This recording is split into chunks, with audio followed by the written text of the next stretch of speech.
Cache memory. जिस तरह हम मेन मेमोरी या रैम को यूज करते हैं डेटा को टेम्परेरी स्टोर करने के लिए, ये हमारा वर्किंग एरिया होती है कि जिस काम पे या डेटा इंस्ट्रक्शन पे जो है वो प्रोसेसर यूज कर रहा है, काम कर रहा है, वो रैम में सेव हो और बार बार उसको वो एक्सेस करता रहे। जो रैम को यूज करते हुए हमें सेम इंस्ट्रक्शन को भी बार बार जो है वो एक्सेस करना पड़ता है, जिसकी वजह से काफी ज्यादा टाइम जो है वो वेस्ट हो जाता है और प्रोसेसर की परफॉर्मेंस जो है वो इफेक्ट हो जाती है। तो प्रोसेसर की परफॉर्मेंस को और ज्यादा फास्ट करने के लिए जो है कैश मेमोरी यूज की जाती है। कैश मेमोरी जो है वो ज्यादातर सीपीयू के ऊपर भी बिल्ड की जाती है, उसके ऊपर भी अटैच की जाती है या सेपरेट भी लोकेट होती है मदरबोर्ड पे रैम और सीपीयू के बीच में। सीपीयू फिर जो इंस्ट्रक्शंस वो बार बार एक्सेस कर रहा होता है वो कैशे में स्टोर कर देता है, कैश मेमोरी में स्टोर कर देता है, ताकि उसे वो एक्सेस करने में ज्यादा टाइम ना लगे, इंस्टेड के उसे बार बार जो है वो रैम की तरफ जाना पड़े। जिस तरह हमारे पास सीपीयू में जो है, अगर कोई इंस्ट्रक्शंस या डेटा सीपीयू को बार बार चाहिए कि उस डेटा पे सीपीयू और इंस्ट्रक्शन पे सीपीयू बहुत ज्यादा काम कर रहा है, तो वो फास्टेस्ट मेमोरी कैश मेमोरी में वो डेटा और इंस्ट्रक्शंस को स्टोर करवा देगा, ताकि सीपीयू को बार बार रैम को एक्सेस करने की बजाय वो कैश मेमोरी को एक्सेस करे और उसकी परफॉर्मेंस और ज्यादा इम्प्रूव हो जाए। तो रैम से वो वाली इंस्ट्रक्शंस और डेटा जो बार बार यूज हो रहे होते हैं, बहुत फ्रीक्वेंटली यूज हो रहे होते हैं, वो आ जाते हैं कैश मेमोरी में, जो कि रैम से भी ज्यादा फास्ट है। और फिर सीपीयू जो है वो कैश मेमोरी से ये डेटा लेता रहता है, रिसीव करता रहता है। अगर तो डेटा कैश मेमोरी में ना हो तो फिर सीपीयू रैम के पास जाता है और रैम से वो डेटा या इंस्ट्रक्शन कैश मेमोरी में आती है और फिर सीपीयू उसको यूज करता है। और अगर कैश में मेमोरी में डेटा है तो सीपीयू से डायरेक्टली एक्सेस कर लेता है। अगर सीपीयू को कैश में डेटा या इंस्ट्रक्शन मिल जाती है तो उसको रिक्वायर्ड इंस्ट्रक्शन मिल जाती है तो उसको बोलते हैं कैश हिट। और अगर उसको रिक्वायर्ड डेटा और इंस्ट्रक्शन कैश मेमोरी से नहीं मिलती तो उसको बोलते हैं कैश मिस। तो सीपीयू की यूटिलाइजेशन में हम जो है वो मेन रोल है वो कैश मेमोरी का है, कैश रेशो का है, कि अगर उसके ज्यादा से ज्यादा जो है वो कैश हिट होते हैं, मीन उसे ज्यादा से ज्यादा डेटा और इंस्ट्रक्शंस जो से रिक्वायर्ड है कैश में फौरन मिल जाते हैं, तो उसकी परफॉर्मेंस और ज्यादा अच्छी हो जाती है।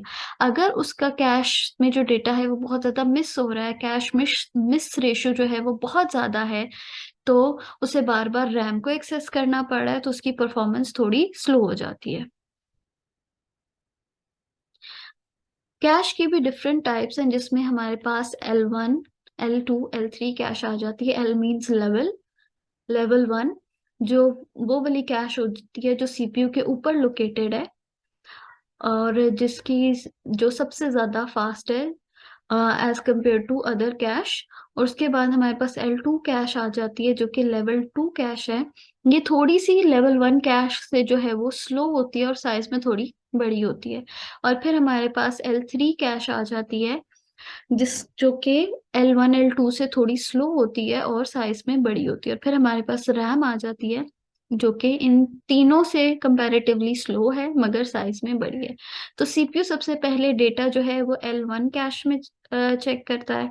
अगर उसे L1 कैश में मिल जाता है तो वो बहुत क्विकली अपना काम कर लेता है। अगर L1 में नहीं मिलता तो सीपीयू चेक करता है L2 कैश में।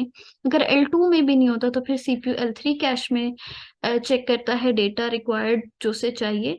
अगर इन तीनों कैश मेमोरीज में उसे रिक्वायर्ड डेटा या इंस्ट्रक्शन नहीं मिलती तो फिर वो जाके चेक करता है रैम में, रैंडम एक्सेस मेमोरी में। L1 कैश जो है हमारी प्रोसेसर के ऊपर ही जो है वो बिल्ड हुई हुई होती है। इसका साइज यूजुअली केबीज में होता है, बहुत स्मॉल होता है। L2 कैश भी जो है वो प्रोसेसर चिप के ऊपर ही बनी हुई होती है। ये L1 से थोड़ी सी स्लो होती है मगर इसका साइज L1 कैश से ज्यादा होता है। इसी तरह L3 कैश जो है वो प्रोसेसर चिप पे नहीं बनी हुई होती और बाकी कैश से थोड़ी सी स्लो होती है, क्योंकि जाहिर बात है प्रोसेसर चिप पे नहीं बनी हुई तो प्रोसेसर को इसको एक्सेस करने में थोड़ा टाइम लगेगा। और इसका साइज जो है वो L2 कैश से ज्यादा होता है।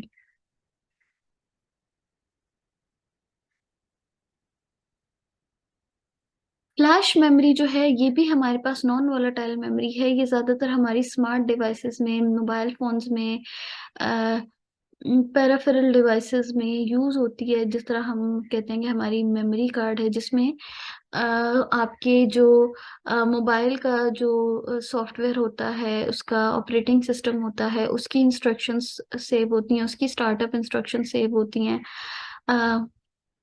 ये भी ईपी ईईपी रोम की तरह इलेक्ट्रिकली इरेजेबल होती है। जिस तरह हम फ्लैश मेमोरी से जो है अपना डेटा सेव भी कर सकते हैं, डिलीट भी कर सकते हैं। फॉर एग्जांपल कि हम अपने मोबाइल फोन्स में जो है वो contact number, name, addresses save भी कर सकते हैं और उसको रिमूव भी कर सकते हैं। इसी तरह बहुत सारे पोर्टेबल मीडिया डिवाइसेस होती हैं। हम अपने मेमोरी कार्ड में म्यूजिक सेव करते हैं, तो वहाँ वो भी फ्लैश मेमोरीज होती हैं कि हम म्यूजिक वहाँ पे डाउनलोड करके सेव भी कर सकते हैं और उससे इजीली रिमूव भी कर सकते हैं। इसी तरह हम इमेजेस, वीडियोस डिजिटल कैमरा से, डिजिटल वॉइस रिकॉर्डर्स में हम सेव भी कर सकते हैं, डिलीट भी कर सकते हैं।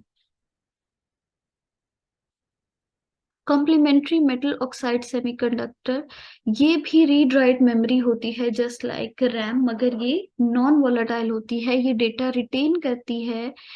अ, अगर इसको इलेक्ट्रिक पावर सप्लाई ना भी दी जाए तब भी ये डेटा रिटेन करती है। इसके पास अपनी बैटरी होती है, ये बैटरी की पावर सप्लाई यूज करती है अगर कंप्यूटर टर्न ऑफ हो गया है तो। इसमें ज्यादातर जो है कोई मेमोरी की इंफॉर्मेशन या कीबोर्ड मॉनिटर की कॉन्फ़िगरेशन इंफॉर्मेशन, जिस तरह हम अपने सिस्टम में डिफरेंट अपने पेरिफेरल डिवाइसेस को सेटअप करते हैं, कीबोर्ड की सेटिंग्स वगैरह, मॉनिटर की settings, date and time, password, और ये सारी इंफॉर्मेशन जो है complementary metal oxide semiconductor memory में सेव होती है।